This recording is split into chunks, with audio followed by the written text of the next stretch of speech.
The fat controller sat in his office listening to the noise outside. The passengers were angry. The station master came in. "There's trouble in the shed, sir. Henry is sulking, there's no train, and the passengers are saying this is a bad railway." "Indeed," said the fat controller, "we cannot allow that." He found Gordon, James, and Henry looking very cross. "Come along, Henry, it's time your train was ready."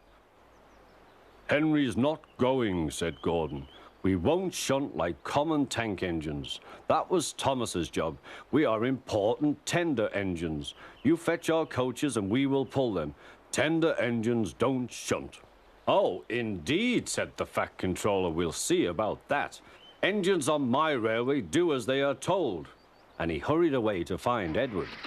The yard has never been the same since Thomas left to run his branch line, he thought sadly. Edward was shunting. "Leave those trucks, please, Edward," said the fat controller. "I want you to push coaches for me in the yard." "Thank you, sir. That will be a nice change." "That's a good engine. Off you go, then."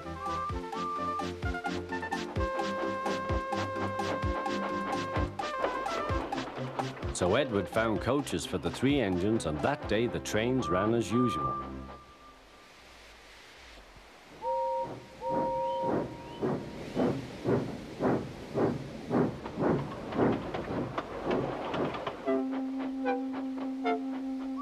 But next morning, Edward looked unhappy. Gordon came clanking past, hissing rudely. "Bless me," said the fat controller, "what a noise." "They all hiss me, sir," answered Edward. "They say tender engines don't shunt, and last night they said I have black wheels. I haven't, have I, sir?"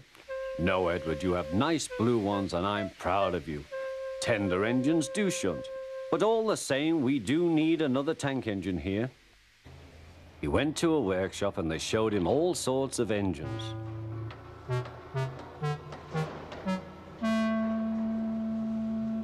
At last he saw a smart little green engine with 4 wheels. "That's the one," he thought. "If I choose you, will you work hard?" "Oh, sir, yes, sir." "That's a good engine. I'll call you Percy." "Yes, sir, thank you, sir," said Percy, and the fat controller brought him back to the yard. "Edward," he called, "here's Percy. Will you show him everything?"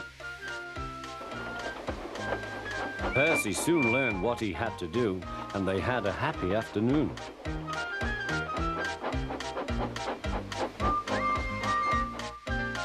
Then Henry came by, hissing as usual.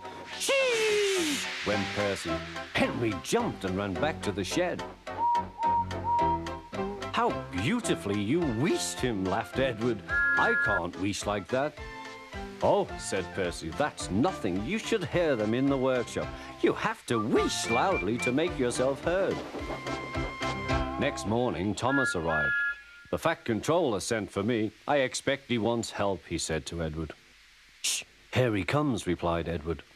"Well done, Thomas. You've been quick. Listen, Henry, Gordon, and James are sulking. They say they won't shunt like common tank engines. So I have shut them up, and I want you both to run the line for a while." "Common tank engines, indeed," snorted Thomas. "We'll show them."